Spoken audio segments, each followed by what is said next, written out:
Na madereva wanaokiuka sheria za barabarani sasa watalipa faini za papo hapo. Mamlaka ya kitaifa ya usalama barabarani NTSA imetangaza kuanza rasmi kwa mfumo wa kidijitali kuwanasa wanaofanya makosa barabarani, na ujumbe wa faini za kati ya shilingi 500 na 10,000 kutumwa kwa mwenye gari. Gatete Njoroge anatuarifu zaidi.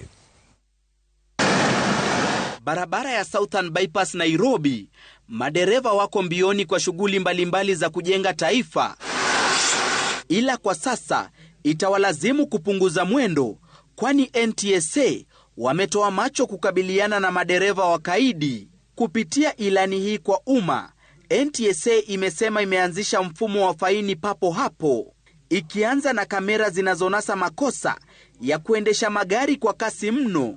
Dereva atakayepitisha kasi kwa kilomita 5 kwa saa atatozwa faini ya shilingi 500.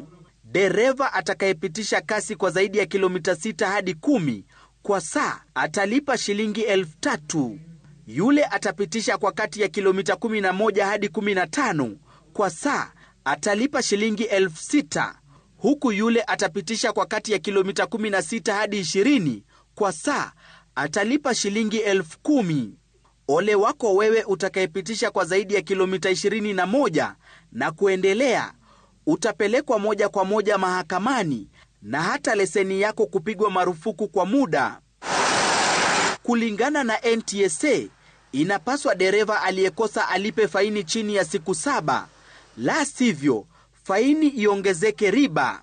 Pia watakosa huduma za NTSA iwapo watakaidi amri hadi pale watakapolipa.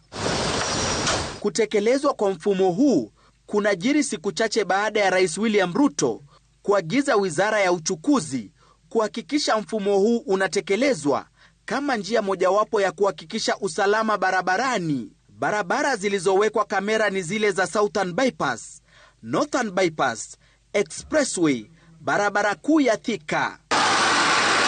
Gatete Njoroge, Runinga ya Citizen.